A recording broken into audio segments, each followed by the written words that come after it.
Encounters with the Nagual, Armando Torres, The Seers of Ancient Mexico, and Journey into the Roots. In the beginning, one of my worries had to do with Carlos's historical sources.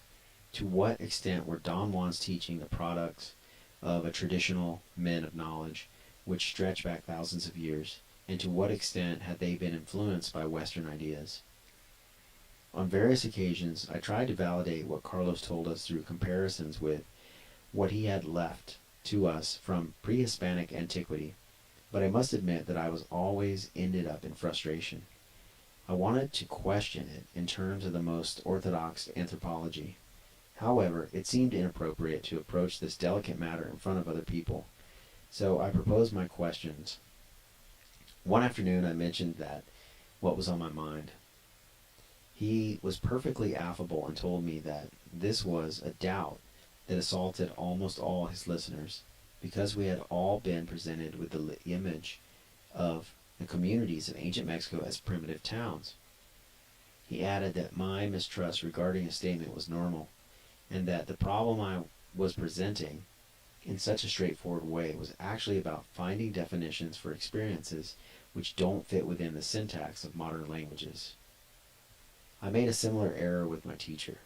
For Don Juan, anything that didn't serve the objective of the teachings was a waste of time. Every time I tried to find some relationship between his words and those I read in history books, he simply stopped speaking and turned away.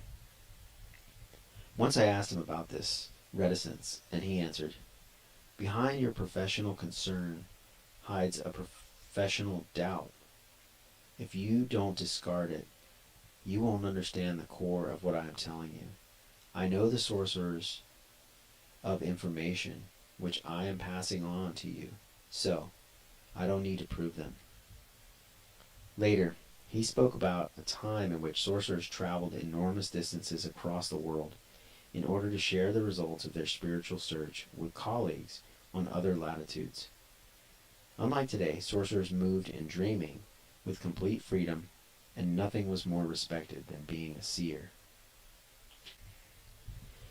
The credit for the knowledge those men accumulated cannot be awarded to any one country in particular. The knowledge is universal, but the organization of their principles into the arrangement which today is called Nahualism, or the path of the warrior, definitely took place in ancient Mexico. Starting from their primary observations, the ancient seers arrived at the most profound understandings of the universal truths that man has ever achieved. The power of their attention had so much force that it's still active today, generating potentialities which are affecting certain areas of Mexico and the southern United States, creating favorable conditions for an energy concentration that you'd be hard put to find anywhere else in the world. Partly, those sorcerers were helped by a peculiar configuration of the luminous field of the earth, whose epicenter rotates around the Valley of Mexico. They see that peculiarity as a gigantic funnel or pleat of light, where emanations coming in from the universe fit with those of the planet, producing a heightened level of awareness.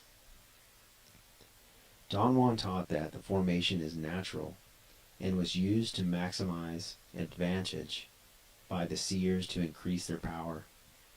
But in my analysis of the matter, I have come to the conclusion that it is the other way around. The seers of antiquity fixed their attention on the area of the world, and the planet in its entirety responded to that intent, creating a gigantic catalyst of cosmic emanations. However we choose to interpret it, the fact remains, this is the center. Anything can happen here. Journey to the roots. While we were contemplating the ruins of what in the past was the main temple of the Aztecs, Carlos surprised me by making an extravagant declaration. He told me that in this very place, located in the heart of the capital's main square, resides the protector of Mexico, whom he described as an inorganic being in the shape of a tube of light, the size of a 20-story building. I looked at him, trying to figure out if he was joking, but his eyes were totally serious. From there, the conversation shifted to a topic of great interest to me, the enigma of pre-Hispanic cultures. He affirmed that while we nowadays use books to transmit knowledge, the ancient sorcerers kept in the positions of the assemblage point, and they used their sculptures of stone, wood, and ceramics as catalysts for the movement of that point. So their knowledge took the form of magnificent works of art, because for them, knowledge was not only information, but above all a sublime vision of life. The power of that vision had lasted until the present. All the Naguals I am aware of were Toltecs, that is, accomplished artists. They combined impeccable control of their emotions with a high aesthetic sensibility provided by their experiments with awareness. The result was an unheard of capacity to communicate sensations and make sense of extreme experiences that would have entangled other men to the point where they could just babble incoherently. Some Nahuals of my lineage were attracted to the plastic arts, others to theater, music, or dance. There were some whose predilection was tales of power, stories which are able to unleash the same effects on all their listeners because they are not based in the cleverness of reason, but on the marvels of our being aware. Today, we call those stories myths, and of course, we don't understand them. Carlos went on to say, judging from their artistic expression, the obsession of the sorcerers of ancient Mexico were transmitting their knowledge to those who surrounded them has no parallel anywhere else on earth. The agreement they made with their pupils had different parameters from our Western rational agreements. The pre-Hispanic reality included aspects we would not consider normal because they had to do with energy fields that are not in use anymore.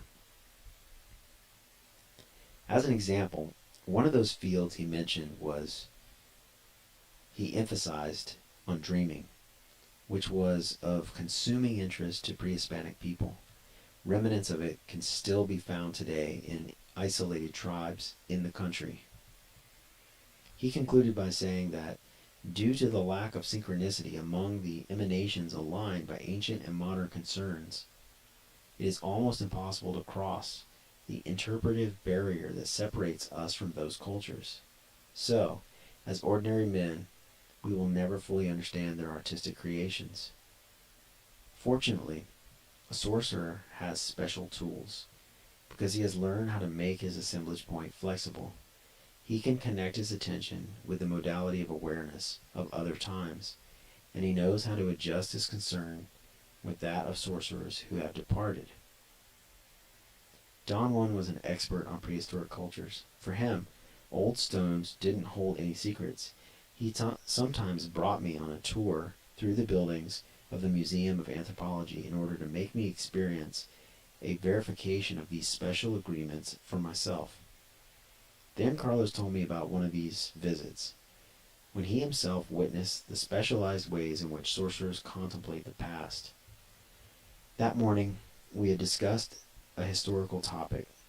I was trying to convince him of the seriousness of my theories, and he wanted and was openly making fun of me. I got into a very heavy mood.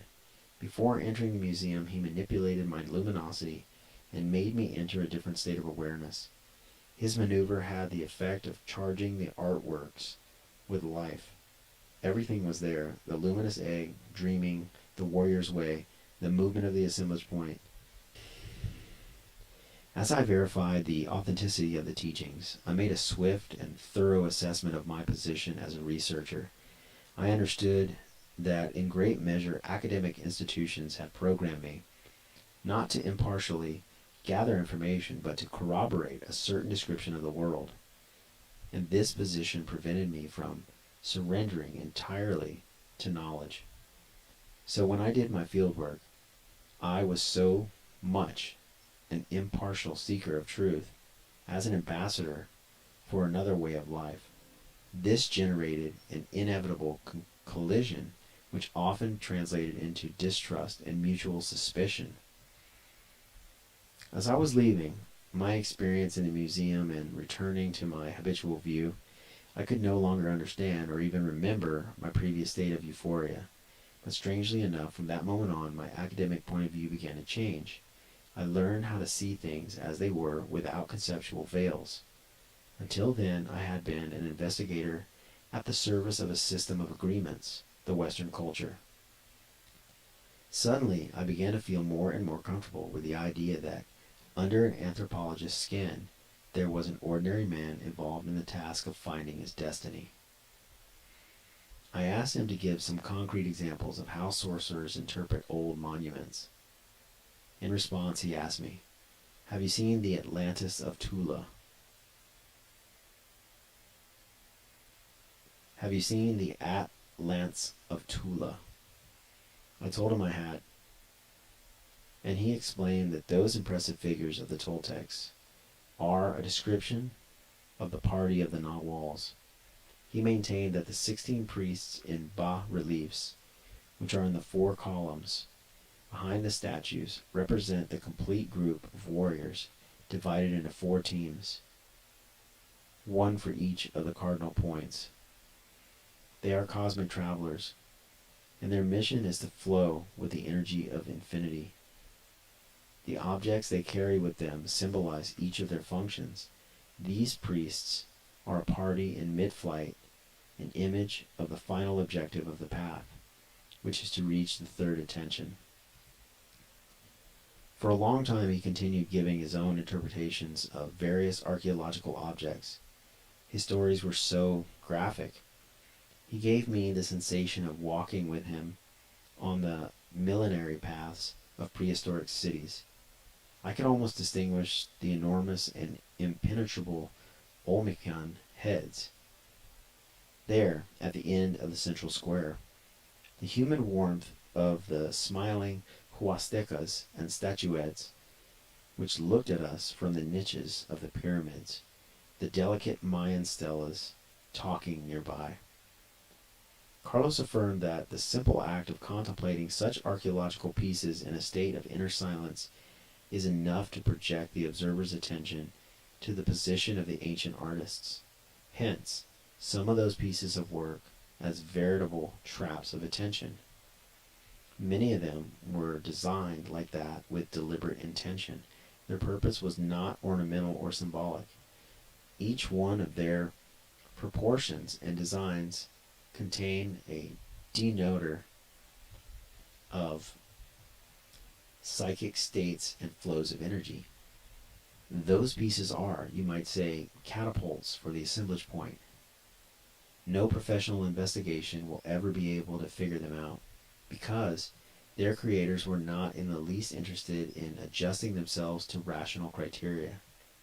To align with them, we have to have the guts to meet the challenge and perceive in terms of silent knowledge. He maintained that because of their intent, the creations of pre-Hispanic antiquity were true deposits of the second intention, an oasis of power in the middle of the dry sterility into which current civilization has thrown man. By encouraging me to present the heritage of the ancient Mexico to the world at large, Don Juan began a kind of journey to the roots in order to validate aspects of the teachings which had remained hidden right up until today, and return to man the true dimensions of his being. As seekers of knowledge, we can have the full benefit of the old seers' intent today in order to continue their work with renewed vigor. Somewhat shyly, I asked Carlos if we could meet in the same museum or an archaeological site where he could give me a practical demonstration of the keys to sorcery. But he didn't approve of that suggestion. His answer was emphatical. All you want to know about your country, go and find out for yourself. As a Mexican, you are the best qualified to recover the Toltec message. That is your task, your commitment to the world. If you are too lazy to take it on, somebody else will.